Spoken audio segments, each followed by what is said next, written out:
山，高山催着俯首成朵花。天再高地再大，一颗女人心全装下。我若踏向火海，火海枯竭，万物又发芽。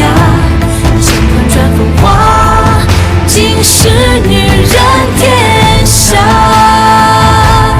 我若踏向火海，火海枯竭，万物又发芽，是女人天下。有劳郡王爷费心了，奴婢没事了。趁他们现在还没有追来，郡王爷你先跑吧。我不知道到底发生了什么事，但是不管怎么样，你也用不着放弃自己的性命吧？到底发生了什么事？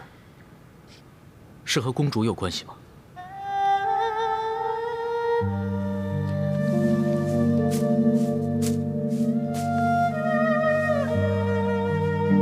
他吓唬你了吗？还是他对你做了些什么？不关他的事，是我不好，我不应该骗他。他那么信任我，我是应该死。这是跟樊良的事情有关系吗？我让公主伤心了，我以为我这样做是为公主好，可是我错了。我这样做毁了她的一生。公主骂我骂得对，如今公主变得很可怕，我不想看到她这个样子，我不想看到她变成一个心狠手辣、一个无情的人。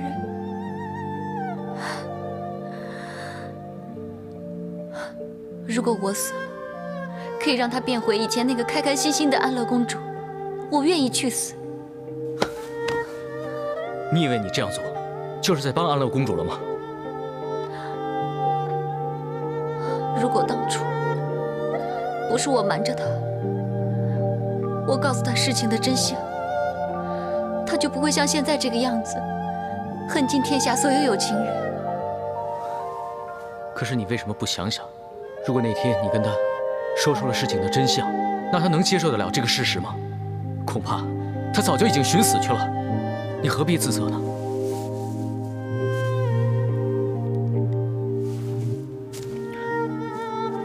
做人最要紧的，就是要问心无愧。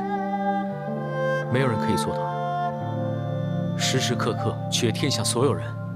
像你这样对自己要求这么苛刻，难道你不觉得太过分了吗？我不想取悦任何人，我也不想任何人因为我而受到伤害。可是樊良的事情跟你有什么关系呢？关键是，人不是你杀的。我知道，你之所以这样做，初衷完全是为了保护公主。那你还后悔什么呢？你以为你死了，公主从今以后就会变得开心吗？我不知道，或许会。你救不了她的，她变成今天这个样子，不是一件事两件事，一朝一夕造成的。你以为你死了，公主从此就幸福了吗？你这样想就错了。你不知道她小时候是怎样度过每一天的。我不知道。好了，也只有你自己觉得对不起公主。你应该活着，你应该想办法让公主做回好人，这样才能对得起她，也对得起你自己，不是吗？我不知道。我不知道该怎么做，我不能死，我只有难过，我应该怎么做？我到底应该怎么做？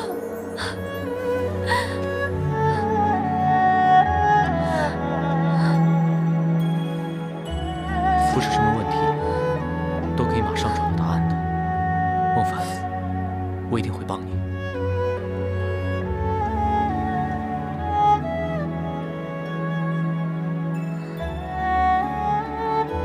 活着就有希望。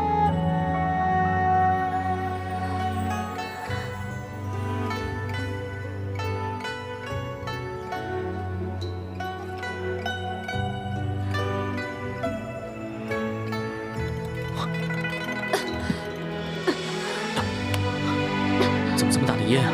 一定是他们追来了，想用火和烟把我们给逼出去。屏住呼吸。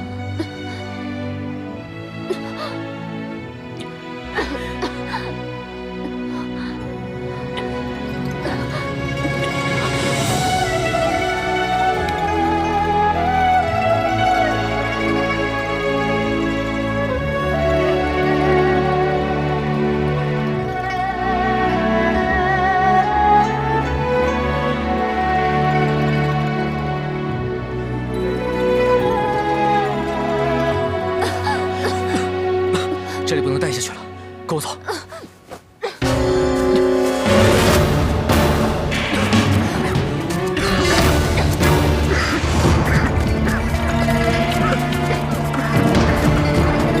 加柴，快快！加柴，快！快快！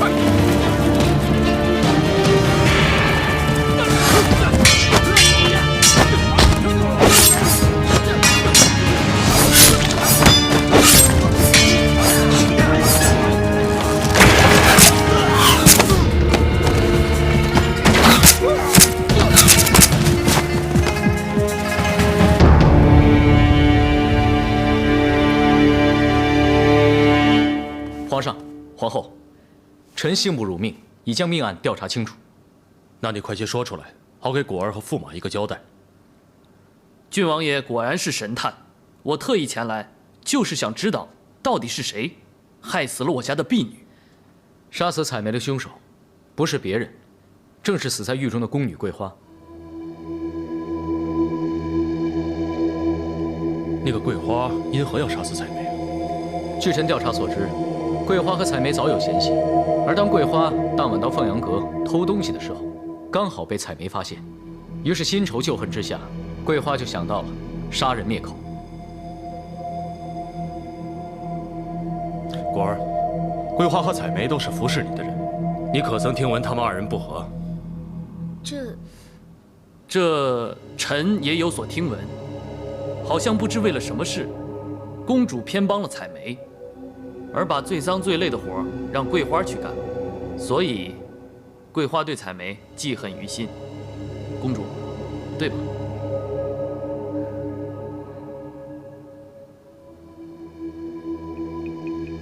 没错。可据我所知，武功说采梅是溺毙在太液池，不是死在凤阳阁。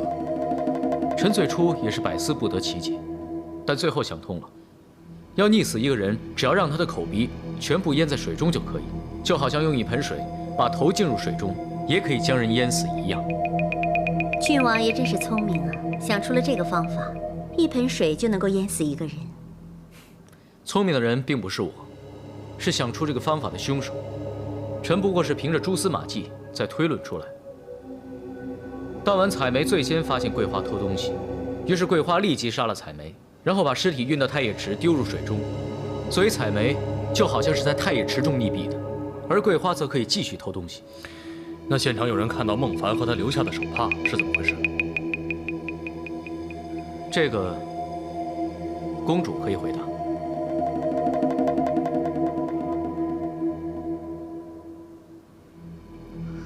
父皇，是儿臣叫慕凡去池边烧纸，祭奠小女的一个朋友。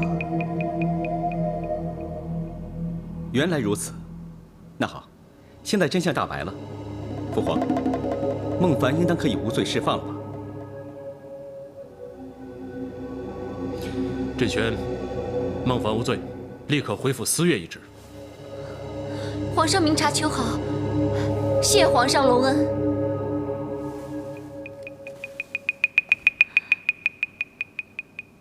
孟凡，既然你已经无罪释放，你就随本宫回去吧。公主，虽然孟凡已经洗脱了罪名，但是他毕竟跟公主府上的婢女不同，不便在公主宫里当差，不如就免去他照顾公主一职，让他能够专心地待在上仪局。皇上以为如何？好，就这么办。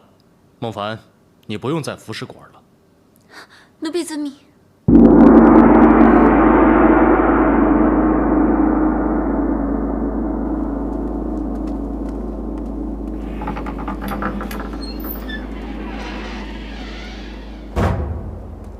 奴婢谢过郡王爷，还有驸马爷救命之恩。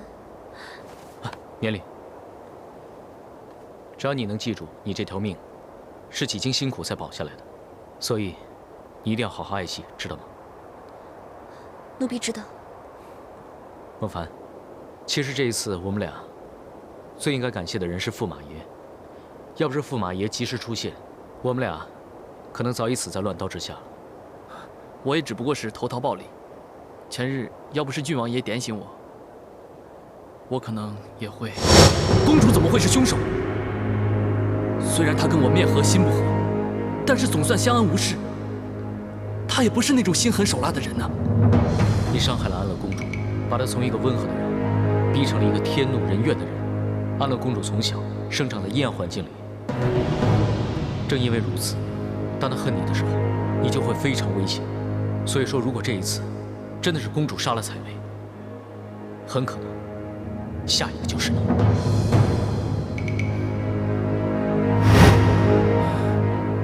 想不到是她害死了采薇。以后有什么需要帮忙的话，还请郡王爷相告。一定。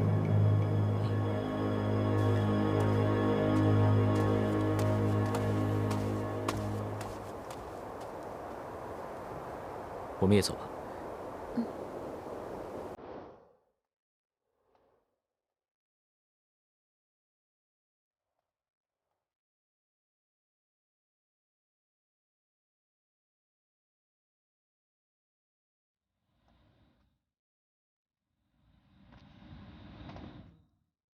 郡王爷，就送到这里吧。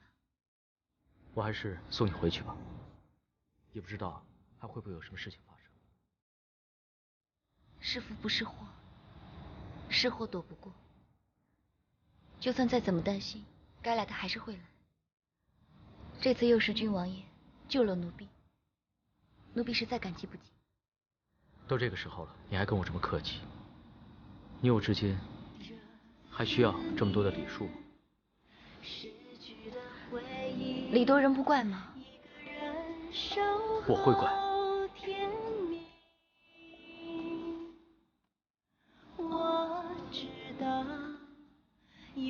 如果不是因为你，我不会犯险相救。如果不是因为你，我是不会跟上官婉儿还有武重训打交道。就是因为你，我才会如此牵肠挂肚。就是因为你，我的双眼才会离不开你。难道你还不明白吗？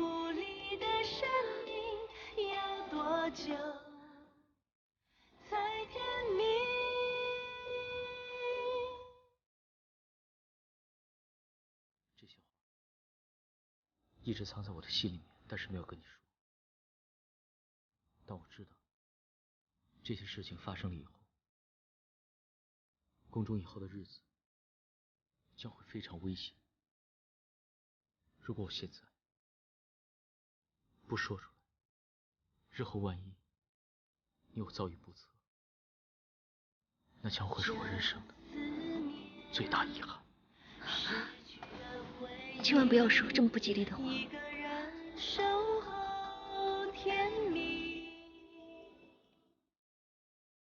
我知道，有你相伴才会有忘不掉的风景。这份爱早已经被注定。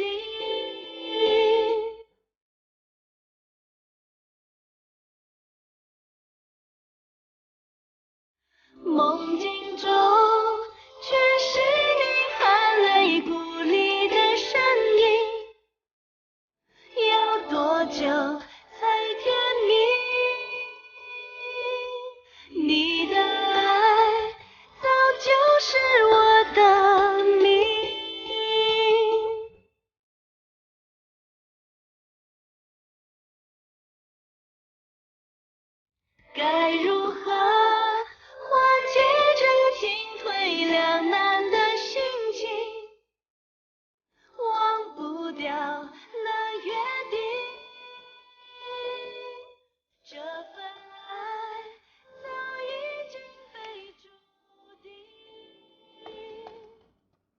启禀公主，孟凡求见。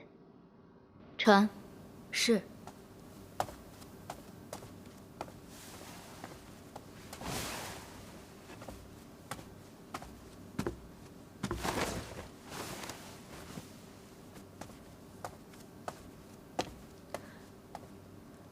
奴婢叩见公主。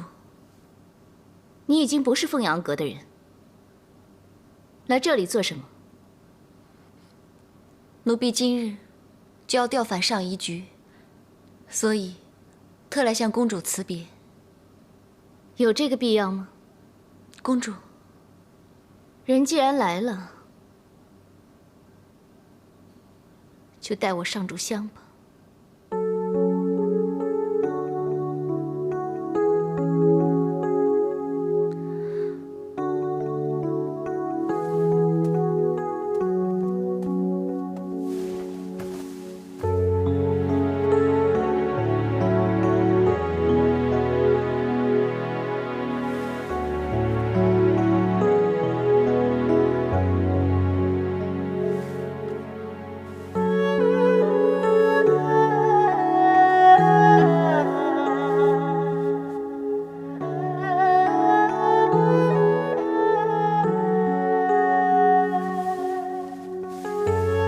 这个瓶子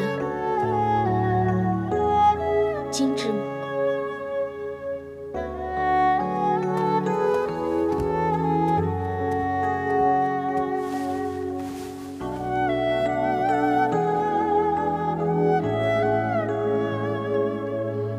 雕工精细，温润透光，精致。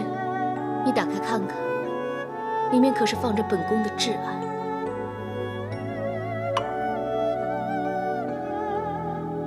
怎么都是黄土啊？那就是本宫的挚爱，埋在京城西郊十里坡下。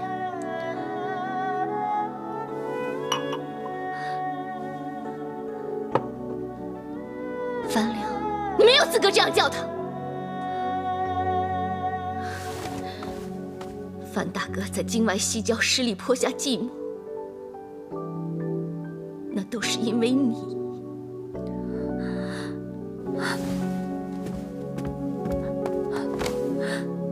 对不起，公主，奴婢也是逼不得已，请公主原谅。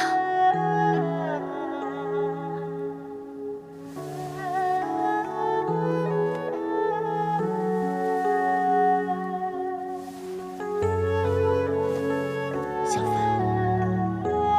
曾几何时，本公主跟你以姐妹相称，以知心相交。宫中除了樊大哥，本宫就只信你一个。我以为，即使是刀架在脖子上，你宁愿去死，也不会背叛我。公主如果知道樊良已死，一定伤心欲绝。奴婢担心公主，所以，你以为本公主现在就不伤心了吗？要不是你骗我樊大哥还活在人间，我就不会委曲求全，下嫁吴重勋。我现在是苟且偷生，生不如死。公主，要怨就怨孟凡吧，孟凡明白公主的心情。公主视孟凡为亲姐妹，而孟凡却欺骗了公主。由于孟凡的欺骗，才令樊良葬身荒山野岭，得不到祭奠，受尽凄凉。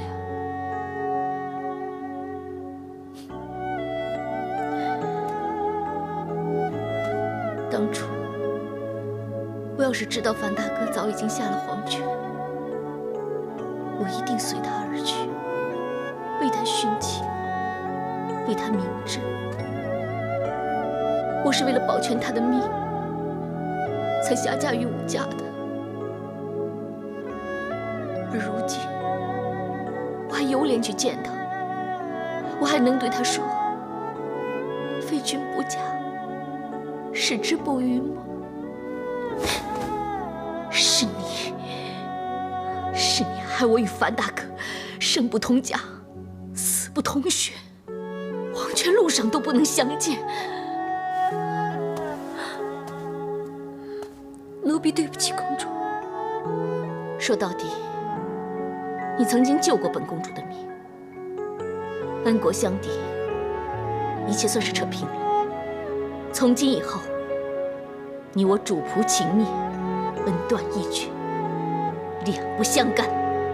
公主，我困了，退下吧。请公主保重。奴婢就此拜别。奴婢叩拜主子，乃是天经地义之事。往后你再见到本公主，也应如此。退下。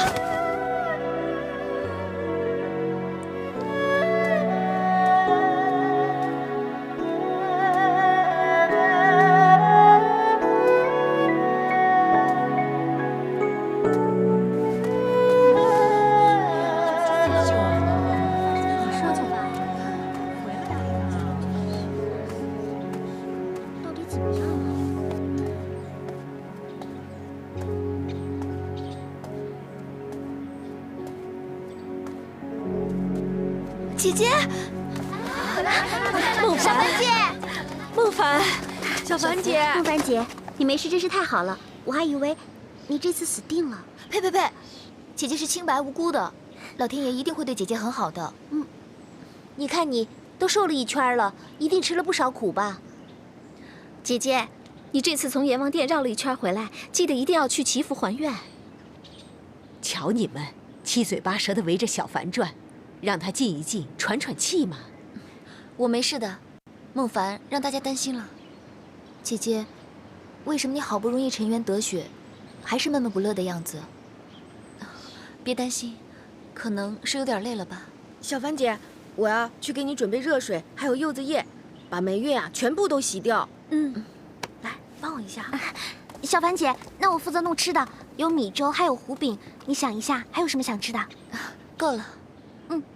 好，走。姐姐，我知道你最喜欢吃山核桃，我今天上山采了很多，来。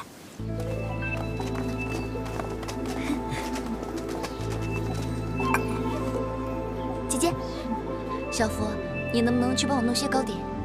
当然可以啊，姐姐喜欢吃红豆还是桂花，素糕就可以了。我是用来拜祭的。你要拜谁呀？是采梅，还有跟我一起被囚的宫女桂花。采梅她无辜命丧，你要拜她我是明白。但是桂花是杀人凶手啊，她差点害你丧命，你为什么还要祭拜她呢？宫中波谲云诡，孰是孰非，哪个说得清呢？大家同为奴婢，又姐妹相称，如今却阴阳相隔。我想让她在阴曹地府有个买路钱。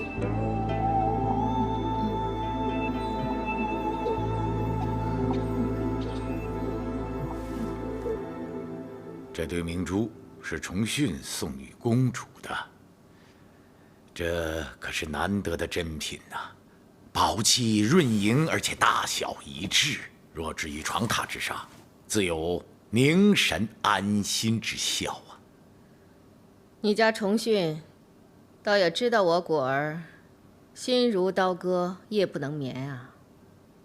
是啊，是重训一时糊涂，受妖色所惑，乱了心性，令公主身伤，请皇后娘娘见谅。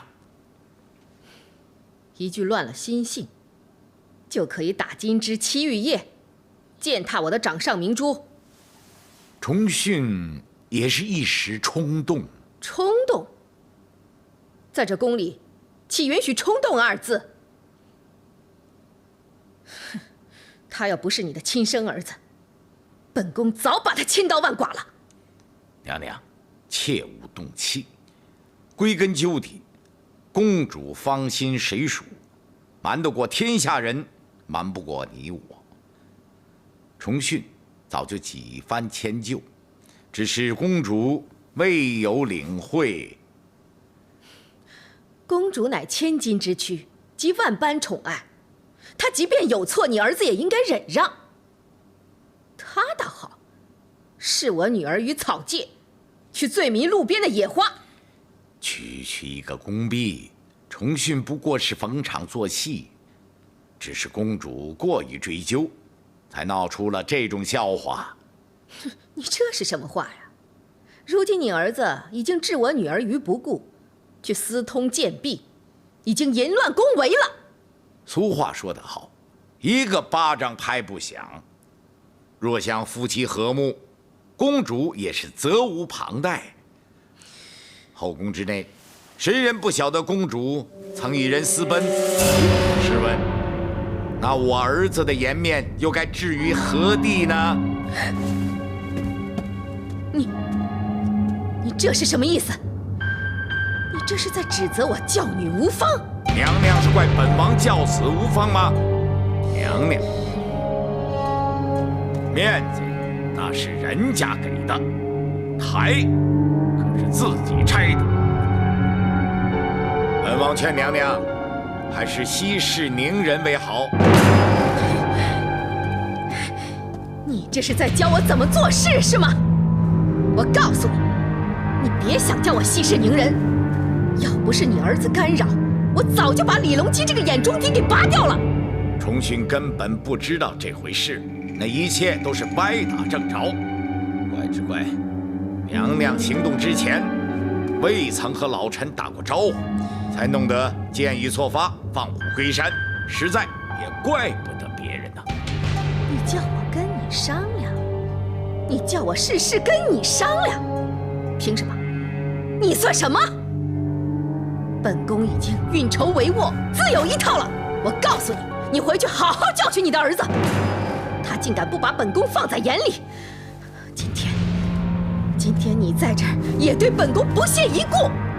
好啊，长久下去，要是事成之后，不知你父子会对本宫做出什么事情来。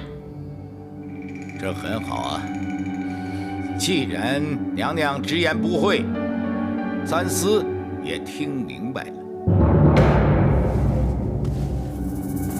告辞。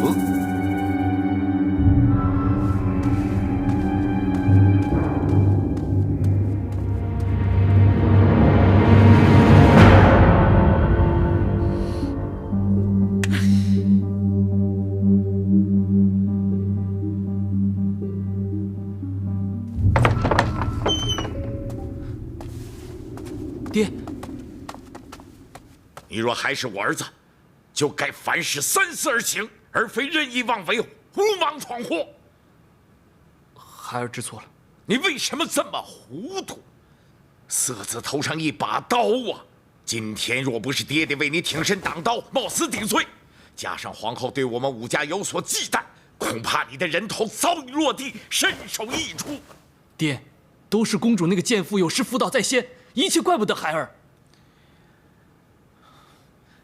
当初父王让你娶她，就是想借此牵制皇后一党，谁想到你阳奉阴违，竟然闹出这么一场乱子。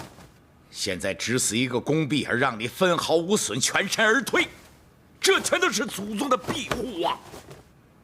采梅是枉死的，孩儿这笔账是记住了，日后一定会好好跟你们算清楚。道理，爹只说一次，红颜是祸水，要成大业，今天的错一定不能再犯，你明不明白？孩儿明白。如今天下权势四立，我武氏子孙要面对皇后、皇上、相，还有蠢蠢欲动的太平公主，我们是一步也不能错呀。爹，其实我们不一定非要跟皇后连成一气，何不另辟蹊径，拉拢相貌父子？孩儿知道隆基志气不小，他有勇有谋，若得其相助，必定如虎添翼。隆基是个人才，他城府颇深，有时连我都看不透他。而且献王是皇族正统，与皇后有别，一不小心，只怕引狼入室，弄巧成拙，得不偿失啊！那爹，你有何打算？除去皇后献王，不要忘记了，还有一个太平公主。太平公主，她只是个女儿身，能有多大作为啊？名不正，则言不顺，有时反而能够相互制衡。只不过，要想取信太平，也非易事啊。如今国库空虚，民无饱餐，可安乐公主却不理百姓疾苦，向皇上请示，于金城坊另设宅地，筹划的穷奇壮丽，金雕玉器，尽显奢华。不仅如此，公主还向皇上请求，将那昆明池划归于她，划到她那驸马府中去。幸好皇上应命，以昆明池鱼每年卖得10万贯，乃为宫中花粉之资而作居。皇妹一向是安守本分，谨言慎行，难道是近日来受到了什么刺激，像是遭到鬼魅附身，简直是变了一个人似的，性情大变，变得如此目无王法，肆意妄为。公主烈行日盛，早前为了满足一己之欲，强卸了一运胡须做斗草，如今又贪得无厌，为了新建宅地，大兴土木，劳民伤财。依我看，皇妹会有如此转变，肯定是受到皇后的影响。正所谓近墨者黑，上梁不正，下梁又如何挺直呢？所以恳请太子及早向皇上进谏，以令公主有所收敛。不然的话，她今日兴宅地，明日建鱼池，将来一定是怨声载道。父皇早年被流放于房州，皇妹与皇后是甘苦与共，父皇对此大为感动，曾经对天发誓，一朝见天日，誓与相尽极。相信对于此事，诸位大臣皆略有所闻。父皇自觉对他们二人有诸多亏欠，因此就算如今他们二人穷奢极侈，父皇不但是多加退让，未加以责骂，更是尽其所能达成其愿。父皇此意心结，要解开恐怕实属不易。难道就这样撒手不管，对公主的恶行视而不见吗？是啊。倘若父皇心意已决，执意而行，即使我们联名上奏，也是徒劳无功，反而会让父皇觉得我们是刻意要与皇妹作对，适得其反。依我看，只要是皇妹的行为不太过分，此事就先搁下，容后再议吧。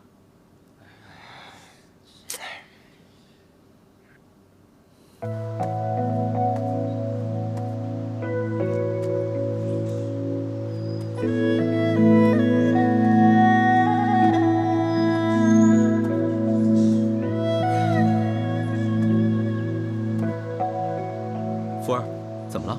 你怎么不走了？福儿错了，请太子原谅孟福。你没做错事啊。既然没错，那为什么太子要惩罚孟福呢？我惩罚你？我是见今日天气晴朗，所以想说我们二人可以结伴游湖。你怎么说是我惩罚你呢？万里无云确实是赏花跟观鸟的好时节，但是见太子根本无意细心观赏，已经整整2个时辰了。孟福双脚早已发软，走不动了。好，是我不对，是我枉费如此美景，如此凉拌。孟福未能替太子分忧，岂能称凉拌呢？不是我不说，是很多事情我不知道该从何说起。如今宫里面人人是狼子野心，各怀鬼胎，每每想到此，就令我深恶痛绝，自然是难展欢颜了。在太子的心里，孟福是不是这样的小人呢？当然不是，福儿你多番为我，我早已视你为知心了。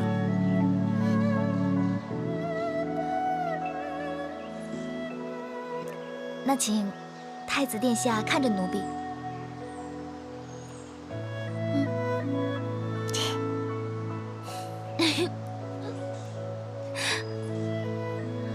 其实，太子有什么事，可以跟孟福说，让孟福帮你分担。还不是我那皇妹，安乐公主。她近日来，在宫中是极为跋扈，目无王法，凌辱大臣，甚至是任意妄为。许多大臣都来向我禀报她的所作所为，我对于她的行为，实在也是看不过眼。怎么，没话说了？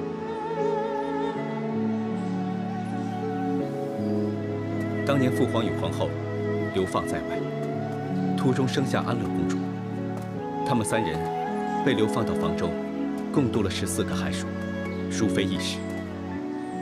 所以父皇与皇后间谍情深，对安乐公主尤为宠爱，娇惯放任。哦，奴婢明白了，这就是为什么公主未有循规蹈矩、屡犯宫规、变本加厉的原因吧？没错。此外，现在朝中是奸臣当道，以至于政令不行，诸多凡事总是令我心烦意乱。唯有与你独处的时候，才能让我稍展欢颜，才是我最开心的时候。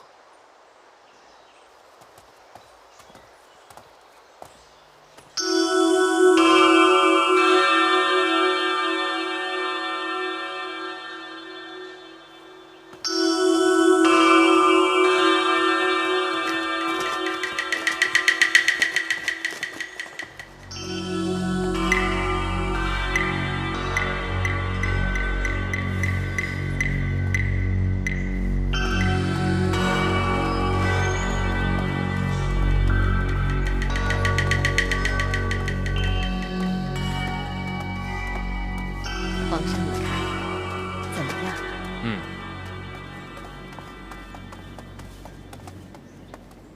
这里的雕工，朕甚是喜欢。这都是出自能工巧匠之手。儿臣叩见父皇母后。果儿，果儿，来，快并身。谢父皇。朕听闻你早前身体不适，体弱晕厥，可有此事？儿臣早已康复，父皇不必挂心。这道平安符是儿臣为父皇祈求，以保父皇龙体安康，福佑大唐。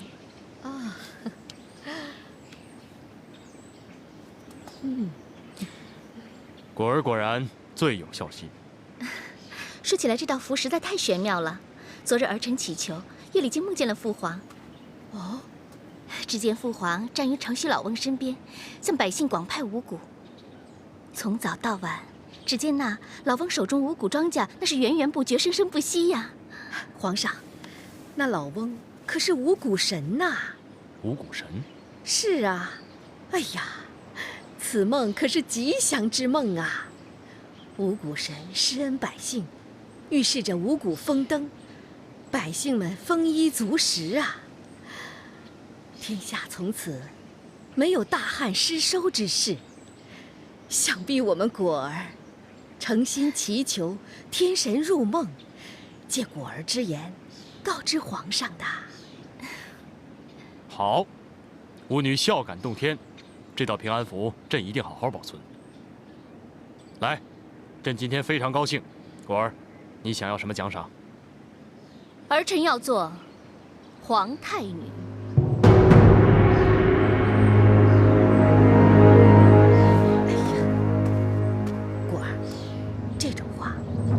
随便说的啊，为何说不得呀？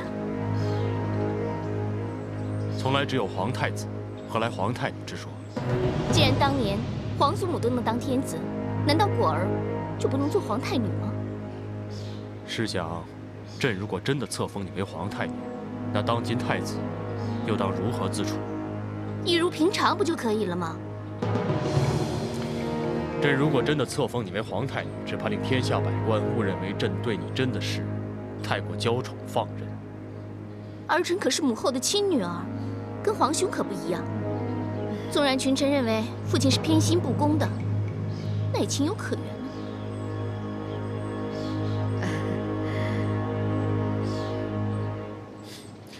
我的果儿真的是伶牙俐齿，真说不过你。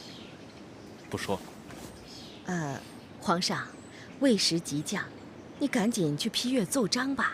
好，那朕就先行回宫。果儿，好好陪陪你母后吧。果儿知道了。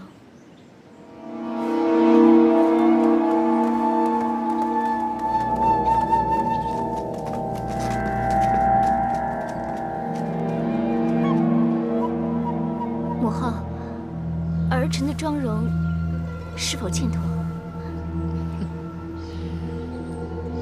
果儿啊，这些年你变了很多。那是变好了呢，还是变坏了？我女儿变得是越来越像我了。母后今天高兴，想赏赐东西给你，想要什么？母后刚才不是已经赏过东西给女儿了吗？那五谷神由母后口中道出，实在为儿臣的梦境生色不少呢。那果儿，你想做皇太女，这心意可是真的？儿臣要做皇太女，要手握大权，要干一番大事。你指的大事，是不是杀死采梅害孟凡之举啊？不止，凡是对不起女儿的，女儿都要他们好。